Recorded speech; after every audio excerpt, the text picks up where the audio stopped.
Advocate కాజా మోయినుద్దీన్ హత్య కేసులో పోలీసులు కీలక పురోగతి సాధించారు. మోయినుద్దీన్ హత్య కేసులో మొత్తం 5 నిందితులు పోలీసులు దర్యాప్తులో తేల్చారు. హత్యకు వాడిన స్కార్పియో వాహనాన్ని పోలీసులు గుర్తించారు. స్కార్పియో యజమాని పోలీసులు అదుపులోకి తీసుకున్నారు. 6 నెలల క్రితమే కారు అమ్మేసినట్లు పోలీసులకు స్కార్పియో యజమాని చెప్పారు. కొన్నవాళ్లు ఇప్పటికీ రిజిస్ట్రేషన్ చేయించుకోలేదని యజమాని పోలీసుల దృష్టికి తీసుకొచ్చారు. గుర్తు తెలియని వ్యక్తులే కారు కొన్నారని పోలీసులు అనుమానం వ్యక్తం చేశారు. కొనుగోలుదారుల అడ్రస్ కోసం పోలీసులు ఆరా తీస్తున్నారు. హత్యకు వాడిన వాహనం నిందితుల కోసం 5 ప్రత్యేక బృందాలతో పోలీసులు గాలించారు. న్యాయవాది మృతికి కారణమైన నిందితులు పోలీసులు ఇప్పటికే అదుపులోకి తీసుకున్నట్లు తెలిసిందే.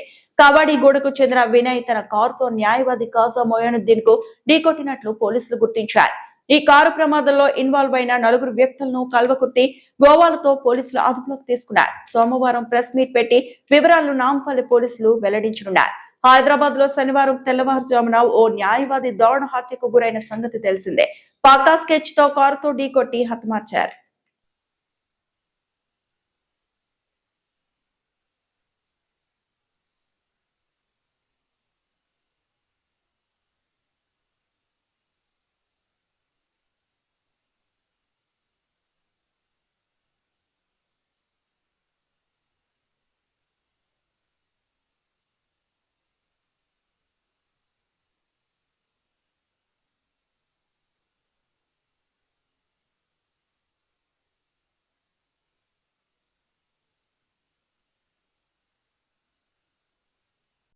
మరిన్ని అప్డేట్స్ కోసం మా ఛానల్ని సబ్స్క్రైబ్ చేయండి.